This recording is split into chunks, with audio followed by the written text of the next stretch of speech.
ধানমন্ডি গ্রামের পাশে একটি জঙ্গল ছিল। সেই জঙ্গলে নানান ধরনের প্রাণী বাস করত। সমস্ত প্রাণীদের ডিস্টার্ব করত একটি বুড়ো বাঘ। তার জ্বালায় কেউ ওই জঙ্গলে ভালোভাবে বসবাস করতে পারতো না। তো একদিন কি ব্যাপার হলো, কদিন ভোর কোনো প্রাণী আমার কাছে আসছে না, ব্যাপারটা কি আমাকে ভেবে দেখতে হবে। তো ওই তো দূর থেকে দেখতে পাচ্ছি একটা কুকুর আসছে, দেখি ওকে ডাকা যাক, ওকে দিয়ে কিছু খাদ্য আনিয়ে নেওয়া যাক। কুকুর ভাইয়া, কুকুর ভাইয়া, কোথায় যাচ্ছ? একটু এদিকে এসো, তোমার সঙ্গে বড্ড দরকার আছে। আমার বড্ড খিদে পেয়েছে, তুমি কি আমাকে কিছু খাবার এনে দিতে পারবে? না যদি এনে দিতে পারো, আমি তোমার ঘাড় মোটকে খাবো। বাঘ ভাইয়া, আমি দেখছি কি উপায় বের করা যায়। আমি এক্ষুনি যাব, তোমার জন্য একটা শিকার আমি ধরে ঠিক নিয়ে আসবো, তুমি চিন্তা করো না, আর আমাকে খেও না। কুকুরটি আর কোনো কথা না বাড়িয়ে সেখান থেকে টুকটুক পায়ে জঙ্গলের দিকে চলে গেল। আর কিছুক্ষণ পরেই একটি খরগোশ ধরে এনে বাঘের সামনে হাজির করলো।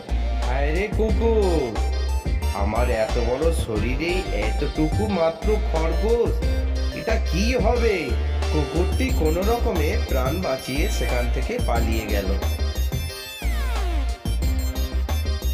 কদিন ভোর লক্ষ্য করছি কেউ তো এই পার দিয়ে যাচ্ছে না, কি ব্যাপার? আমাকে কি সবাই ভয় পাচ্ছে? ওই তো দূর থেকে একটা শিয়ালকে দেখতে পাচ্ছি না, যাক ওকে দিয়ে আজকের ভোজনটা সারা যায়। আরে শিয়াল বাঘ না, কোথায় যাচ্ছ? এই তো বাঘ মামা, আমি একটা জরুরি কাজে যাচ্ছি, কাজটা আজ করতেই হবে। আমার খুব খিদে পেয়েছে, তুই যদি আমাকে খাবার এনে দিতে পারিস প্রত্যেক দিন, তাহলে আমি তোকে বনে রাজা করে দেবো, কেমন? শিয়াল কিছুক্ষণ পরেই একটি বড় শিকার নিয়ে চলে এলো, আর যাওয়ার সময় বললো, বাঘ মামা, আমি কিন্তু তোমার জন্য আবার খাবার নিয়ে আসবো, আমাকে কিন্তু রাজা করতেই হবে। শিয়াল কিন্তু বাঘের ফন্দিটা বুঝতে পারলো। সে কিন্তু আবার পরের দিন বাঘের কাছে এলো। ওরে শিয়াল বাছা, তুই একা কেন? তোর কাছে শিকার কই? মহারাজ, আমি তোমার জন্য আজ তো একটা গরু রেখে এসেছি, এই তাই জন্য আমি কোনো খাদ্য আনতে পারিনি। চল তাহলে, আমাকে দেখাবি, চল, আমার খুব খিদে পেয়েছে। এই যে মামা, এই তোমার শিকার, আমি এখন চললাম, তুমি ওটাকে আস্তে আস্তে খাও, কেমন? এই যে গরু মশাই, আমি তোমাকে খেতে চাই, তুমি তৈরি হয়ে নাও। তুমি আমাকে খাবে? আচ্ছা, কোনো ব্যাপার না, আমি তো এখন রোগা, ভালো ভালো ঘাস খেয়ে মোটা তাজা হই, তখন না হলে খাবে। বাহ, তুমি তো ভালোই কথা বলেছো। বেশ, বাঘ ভাইয়া, তুমি তাহলে এখন যাও, আর বিকেল বেলা এসে আমাকে তুমি খেও, কেমন? তুই সত্য বলছিস তো? মিথ্যা বলছিস না তো? না বাঘ মামা, আমি কেন মিথ্যা বলতে যাব? তুমি বিকালের দিকে এসো, আমি গায়ে মাংস লাগাই, মোটা হই, তারপরে তুমি খাবে। তুমি আমাকে বিশ্বাস করতে পারো, আমি মোটা তাজা হই, তারপরে এসে আমাকে বিকালের দিকে তুমি খাবে, পেট ভরে খাবে, কেমন? তুই যদি মিথ্যা বলিস, তোর আমি ঘাড় মোটকে খাবো, মনে থাকে। মহারাজ, আমি কথা দিয়ে কথা খিলাফ করি না।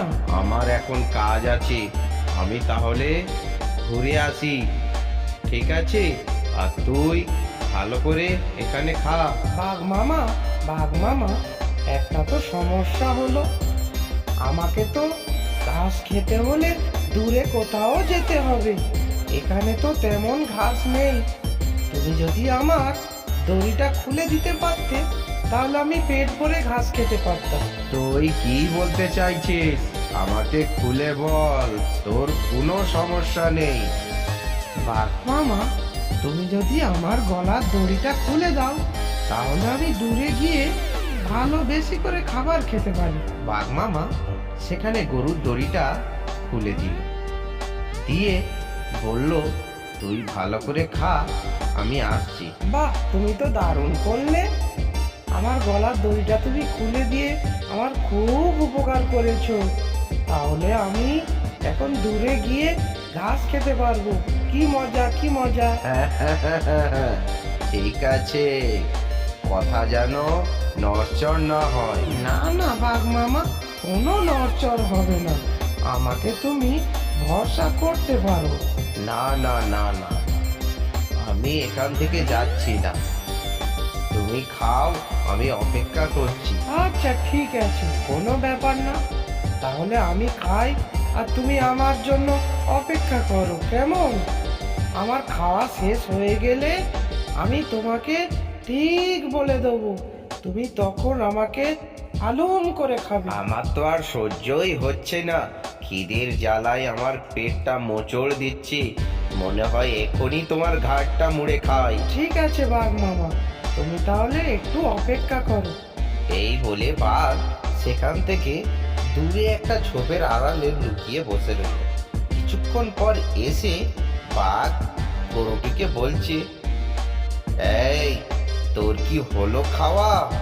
আমার আর তো সহ্য হচ্ছে না, তুই তাড়াতাড়ি তৈরি হয়ে নে, তোকে এবার আমি হালুম করে খাবো। আরে বাঘ রাজা, এত তাড়া কিসের? একটু দাঁড়াও। আমি তো বলেছি বিকেল হলে তোমার কাছে আমি নিজেই চলে আসব, আর তুমি তখন আমাকে হালুম করে খাবে। কিন্তু তুমি তো অনেক আগে চলে এসেছো, আর একটু অপেক্ষা করো।